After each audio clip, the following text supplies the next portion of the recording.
Hello दोस्तों, स्वागत है आपका एक बार फिर से मेरे यूट्यूब चैनल पर। दोस्तों, आज की इस वीडियो में मैं आपको आईटीबीपी कांस्टेबल एनिमल ट्रांसपोर्ट की जो वैकेंसी निकली है इसका प्रीवियस ईयर के कुछ क्वेश्चन कराने वाला हूँ।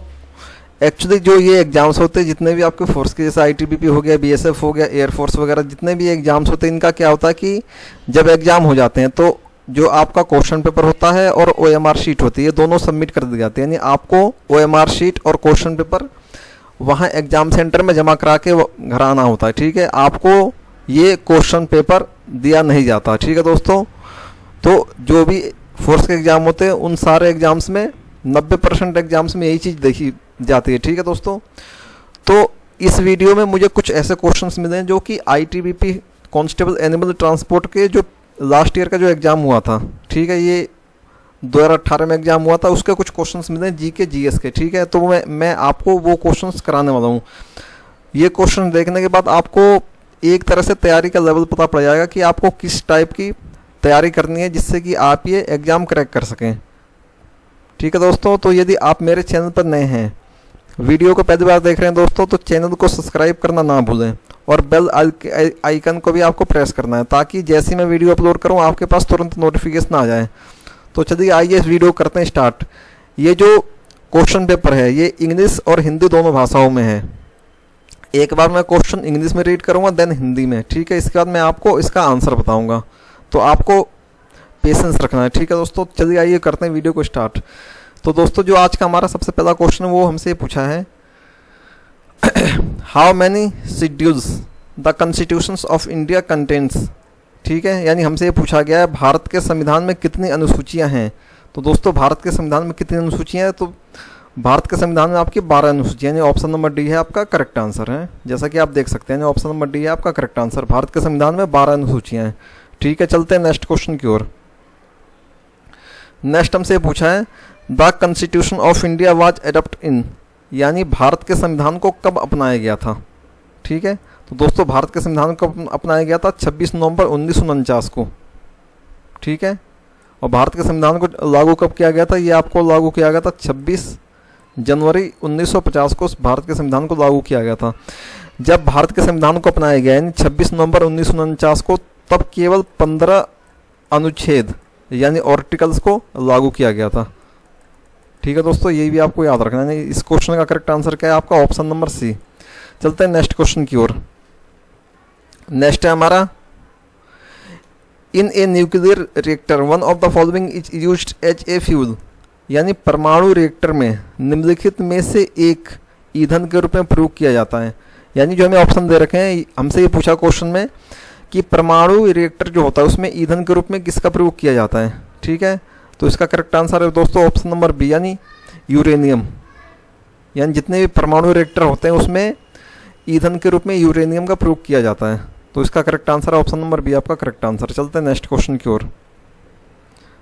नेक्स्ट क्वेश्चन हमसे पूछा है, the first Muslim ruler to introduce the system of price control was, यानी मूल्य नियंत्रण की प्रणाली शुरू करने वाला पहला मुस्लिम शासक कौन था। ठीक है, तो इस क्वेश्चन का जो आपका करेक्ट आंसर हुआ है आपका ऑप्शन नंबर डी, यानी अलाउद्दीन खिलजी। यानी भारत में जो सबसे पहले मूल्य नियंत्रण प्रणाली लाया था, कौन लाया था, ये लाया था अलाउद्दीन खिलजी। यानी ऑप्शन नंबर डी आपका करेक्ट आंसर है। चलते हैं नेक्स्ट क्वेश्चन की ओर। नेक्स्ट क्वेश्चन हमसे ये पूछा है, Tansen a great musician was in the court of, यानी एक महान संगीतकार तानसेन किसके दरबार में थे। ठीक है, यानी जो तानसेन थे ये किसके दरबार में रहा करते थे। तो दोस्तों इस क्वेश्चन का करेक्ट आंसर है अकबर, यानी ऑप्शन नंबर ए है आपका करेक्ट आंसर। यानी जो तानसेन थे प्रसिद्ध संगीतकार थे, आपने इनका नाम सुना होगा, ये किसके दरबार में रहते थे, ये रहते थे अकबर के दरबार में। यानी ऑप्शन नंबर ए है आपका करेक्ट आंसर। चलते हैं नेक्स्ट क्वेश्चन की ओर। नेक्स्ट क्वेश्चन से पूछा है, who among the following attendant all the 3 round table conference, निम्नलिखित में से किसने तीनों गोलमेज सम्मेलन में भाग लिया। ठीक है, तो इसका करेक्ट आंसर है ऑप्शन नंबर बी, यानी डॉक्टर भीमराव अंबेडकर। यानी डॉक्टर भीमराव अंबेडकर एक ऐसे व्यक्ति थे जिन्होंने तीनों गोलमेज सम्मेलन में भाग लिया था। ठीक है, चलते हैं दोस्तों नेक्स्ट क्वेश्चन की ओर। नेक्स्ट जो आपसे पूछा गया था वो ये पूछा गया था, where is the national sugar institute established, यानी राष्ट्रीय शर्करा संस्थान या राष्ट्रीय चीनी संस्थान कहाँ स्थापित किया गया है। तो इस क्वेश्चन का दोस्तों करेक्ट आंसर आपका ऑप्शन नंबर ए यानी कानपुर में। ठीक है, जो राष्ट्रीय चीनी संस्थान कहाँ स्थित है? ये आपका कानपुर में स्थित है। कानपुर कहाँ स्थित है? ये उत्तर प्रदेश में स्थित है। चलते हैं नेक्स्ट क्वेश्चन की ओर। नेक्स्ट क्वेश्चन आपसे ये पूछा गया था, a national leader whose birthday is observed as the national education day on November 11 is. एक राष्ट्रीय नेता जिसका जन्मदिन 11 नवंबर को राष्ट्रीय शिक्षा दिवस के रूप में मनाया जाता है, वह कौन है? तो वह है दोस्तों मौलाना अबुल कलाम आज़ाद, यानी ऑप्शन नंबर सी आपका करेक्ट आंसर है। यानी जो इनका जन्म दिवस है वह राष्ट्रीय शिक्षा दिवस के रूप में भी मनाया जाता है। तो वो कौन है? वो है आपके मौलाना अबुल कलाम आज़ाद, यानी ऑप्शन नंबर सी आपका करेक्ट आंसर है। चलते हैं नेक्स्ट क्वेश्चन की ओर। नेक्स्ट जो आपसे पूछा गया था वो पूछा गया था, the Nagarjuna Sagar project is constructed on the river, यानी नागार्जुन सागर परियोजना का निर्माण किस नदी पर किया गया है? यानी जो आपकी नागार्जुन सागर परियोजना किस नदी पर है? तो इस क्वेश्चन का करेक्ट आंसर है ऑप्शन नंबर बी यानी कृष्णा, यानी कृष्णा नदी पर है नागार्जुन सागर परियोजना। चलते हैं दोस्तों नेक्स्ट क्वेश्चन की ओर। नेक्स्ट क्वेश्चन जो आपसे पूछा गया था वो पूछा गया था, द बरमूडा ट्रायंगल लाइस इन, यानी बरमूडा त्रिभुज में स्थित है। यानी बरमूडा जो ट्रायंगल है यानी बरमूडा त्रिभुज वो कहाँ स्थित है, यानी कौन से सागर में स्थित है? तो दोस्तों वो है आपका वेस्टर्न नॉर्थ अटलांटिक ओशियन, यानी ऑप्शन नंबर ए आपका करेक्ट आंसर है। यानी पश्चिमी उत्तर अटलांटिक सागर में स्थित है आपका बरमूडा ट्रायंगल्स। आपने सुनी होगी इसकी स्टोरी, जो भी जहाज इसके ऊपर से गुजरते हैं वो इसमें डूब जाते हैं, समा जाते हैं, गायब हो जाते हैं, कहाँ जाते हैं कुछ पता नहीं चलता, आज तक कुछ पता नहीं चला इसका। ठीक है, ये वही बरमूडा ट्रायंगल्स है। चलते हैं दोस्तों नेक्स्ट क्वेश्चन की ओर। नेक्स्ट जो क्वेश्चन है, who among the following has been honoured with Bharat Ratna for the year 2008, यानी निम्नलिखित में से किसे 2008 यानी वर्ष 2008 के लिए भारत रत्न से सम्मानित किया गया है? ठीक है, तो इसका करेक्ट आंसर है ऑप्शन नंबर सी, यानी पीटी भीष्मसेन जोशी। इनको 2008 में भारत रत्न दिया गया था। चलते हैं नेक्स्ट क्वेश्चन की ओर। Which of the following is India's first nuclear powered submarine launched on 26 July 2009, यानी हमसे पूछा है निम्नलिखित में से कौन 26 जुलाई 2009 को लॉन्च की गई भारत की पहली परमाणु संचालित पनडुब्बी है? यानी एक ऐसी पनडुब्बी जिसमें कि परमाणु हथियार भी हैं, वो कौन सी पनडुब्बी उसका आपको नाम बताना है। तो इस क्वेश्चन का करेक्ट आंसर है ऑप्शन नंबर बी यानी INS अरिहंत। ठीक है दोस्तों, इसका क्वेश्चन का करेक्ट आंसर क्या है? ऑप्शन नंबर बी यानी INS अरिहंत। चलते हैं नेक्स्ट क्वेश्चन की ओर। The speed of light will be minimum while passing through, यानी डैश से गुजरते समय प्रकाश की गति न्यूनतम होगी। यानी हमसे पूछा है कि निम्न में से कौन सा ऐसा एलिमेंट यानी तत्व है जिससे कि जब प्रकाश गुजरेगा तो उसकी गति है जो है वो कम हो जाएगी। ठीक है, तो इस क्वेश्चन का करेक्ट आंसर आपका ऑप्शन नंबर ए यानी ग्लास यानी कांच। ठीक है, कांच से गुजरते समय इसकी गति निम्न होगी। चलते हैं नेक्स्ट क्वेश्चन की ओर। ये हमसे पूछा है, जस्ती लोहे की चादरों में एक लेप होता है। ठीक है, जो आपकी galvanised iron sheets have a coating of, यानी जस्ती लोहे की चादरों में एक लेप होता है, यानी जो जस्ती लोहे की चादर होती है उसके ऊपर किस चीज़ का लेप चढ़ाया जाता है? हमसे क्वेश्चन ये पूछा है। तो इस क्वेश्चन का करेक्ट आंसर आपका ऑप्शन नंबर सी यानी जिंक। चलते हैं दोस्तों नेक्स्ट क्वेश्चन की ओर। नेक्स्ट हमसे क्या पूछा है, IBRD is also known as, यानी IBRD को किस रूप में यानी किस नाम से भी जाना जाता है? ठीक है, तो इसका आपका करेक्ट आंसर क्या है? ऑप्शन नंबर बी यानी वर्ल्ड बैंक। ठीक है, IBRD को विश्व बैंक के नाम से भी जाना जाता है। चलते हैं दोस्तों नेक्स्ट क्वेश्चन की ओर। The Gupta king who assumed the title of Vikramaditya was, यानी विक्रमादित्य की उपाधि धारण करने वाला गुप्त राजा कौन था?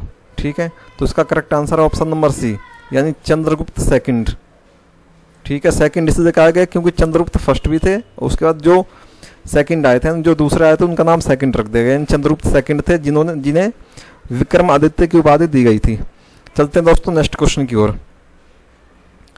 नेक्स्ट आपसे पूछा गया था part 4 of the constitution of India deals with, यानी भारत का जो संविधान का भाग चौथा है वो किस चीज़ से संबंधित है, यानी भारत का संविधान का जो भाग 4 है वो संबंधित है किस चीज़ से, तो आपका संबंधित है directive principle of state policies, ठीक है, यानी ऑप्शन नंबर सी आपका करेक्ट आंसर है।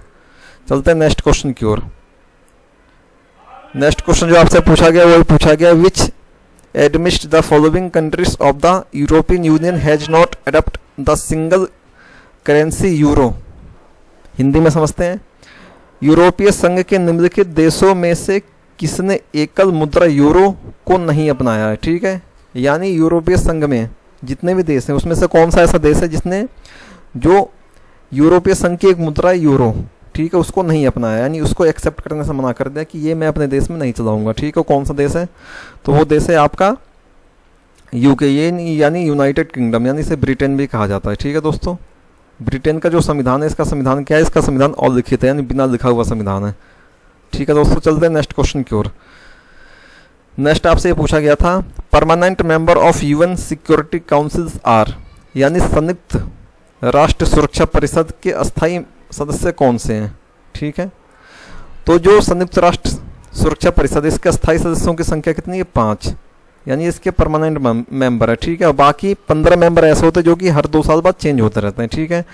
तो आपसे क्वेश्चन ने पूछा कि वे कौन से 5 मेंबर हैं जो कि इसके परमानेंट मेंबर्स हैं, ठीक है। तो इस क्वेश्चन का correct answer option number D.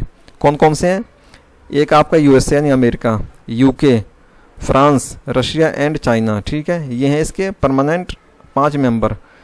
अच्छा, परमानेंट जो मेंबर होते हैं इनको देखो, परमानेंट जो मेंबर होते हैं यूएन के, इनके पास एक पावर होती है, उसे कहते हैं वीटो पावर। वीटो पावर के थ्रू ये क्या करते हैं कि जैसे एग्जाम्पल के थ्रू मैं आपको समझाता हूँ कि जैसे इंडिया और पाकिस्तान का हमेशा विवाद चलता रहता है, ठीक है, सीमा रेखा को लेके, वहाँ फायरिंग सीज फायर वगैरह होता है, आपको पता ही होगा। तो एक्चुअली होता क्या है, जब ये मुद्दा जाता है यहाँ पे यूएन में, जब यूएन में ये मुद्दा जाता है तो जो ये 5 देश होते हैं परमानेंट, ठीक है, जो इनके परमानेंट मेंबर्स होते हैं, इनका काम क्या होता है कि इस मुद्दे को सॉल्व करना, ठीक है। तो होता क्या है, जो कि ये चाइना है, चाइना क्या करता है, पाकिस्तान को सपोर्ट करता है, आपको पता होगा, ठीक है। ये क्या करता है कि वहाँ वीटो पावर होती है इसके पास, ठीक है, ये क्या करता है, अपने वीटो पावर का यूज करता है। अब जब कभी कोई देश किसी भी फैसले के खिलाफ वीटो पावर यूज करेगा तो उस फैसला, यानी वो फैसला होगा नहीं, ठीक है, यानी उसका फाइनल डिसीजन नहीं होगा, ठीक है, वो वैसे के वैसे लटका रह जाएगा, ठीक है। तो वीटो पावर का मतलब ये होता है, ये 5 देशों के पास ही जो इसके परमानेंट सदस्य हैं। चलते हैं दोस्तों नेक्स्ट क्वेश्चन की ओर। नेक्स्ट क्वेश्चन आपसे पूछा था, author of the book my country my life is, यानी जो पुस्तक है माई कंट्री माई लाइफ, इसके लेखक कौन है, तो दोस्तों इसके लेखक है लाल कृष्ण आडवाणी, यानी ऑप्शन नंबर ए है आपका करेक्ट आंसर। चलते हैं दोस्तों नेक्स्ट क्वेश्चन की ओर। नेक्स्ट क्वेश्चन आपसे पूछा गया है, the partition of Bengal was revoked by the British governor in the year, यानी ब्रिटिश सरकार द्वारा बंगाल विभाजन को किस वर्ष रद्द कर दिया गया, यानी बंगाल विभाजन पहले हुआ था, फिर उसे ये एक प्रस्ताव था, ठीक है, उसको बाद में रद्द कर दिया गया कि बंगाल का विभाजन नहीं होगा, ठीक है, किस वर्ष में हो, तो इसका correct answer option number C, यानी 1911 में इसे रद्द कर दिया गया। चलते हैं दोस्तों नेक्स्ट क्वेश्चन की ओर। नेक्स्ट क्वेश्चन क्या है, the first talkie film in India was, यानी भारत की पहली बोलती फिल्म कौन सी थी, ठीक है, तो इस क्वेश्चन का करेक्ट आंसर आपका ऑप्शन नंबर बी, यानी आलम आरा। आलम आरा क्या थी, भारत की पहली बोलती फिल्म थी। चलते हैं नेक्स्ट क्वेश्चन की ओर। नेक्स्ट क्वेश्चन क्या है, blue revolution is related to, यानी नीली क्रांति किससे संबंधित है, यानी किस चीज़ से संबंधित है, तो इसका correct answer option number C, यानी फिशरीज या मत्स्य उत्पादन से संबंधित है आपके नीली क्रांति, ठीक है। नीली क्रांति, हरी क्रांति, पीली क्रांति, ये बहुत सारी क्रांतियाँ हुई थी, ठीक है दोस्तों। चलते हैं नेक्स्ट क्वेश्चन की ओर। India has the maximum foreign trade with, यानी भारत का सर्वाधिक विदेशी व्यापार किसके साथ है, यानी भारत का सबसे अधिक जो विदेशी व्यापार होता है वो किस देश के साथ होता है, हमसे ये पूछा है। तो इस क्वेश्चन का correct answer option number C, यानी यूएस से, यानी अमेरिका के साथ भारत का सबसे अधिक विदेशी व्यापार होता है। चलते हैं दोस्तों नेक्स्ट क्वेश्चन की ओर। ये इस वीडियो का आखिरी क्वेश्चन है, ठीक है। The most urbanised country in the world is, यानी विश्व का सर्वाधिक नगरीकृत देश है, विश्व का सर्वाधिक नगरीकृत देश कौन सा है, तो ऑप्शन नंबर बी है आपका करेक्ट आंसर, यानी सिंगापुर, इसका करेक्ट आंसर है। यानी विश्व का सबसे सर्वाधिक नगरीकृत देश कौन सा? सिंगापुर। यानी ऑप्शन नंबर बी है आपका करेक्ट आंसर। तो दोस्तों इस वीडियो का ये लास्ट क्वेश्चन था। इस वीडियो को यहीं तक रखते हैं, मिलते हैं नेक्स्ट वीडियो में, तब तक के लिए गुड बाय।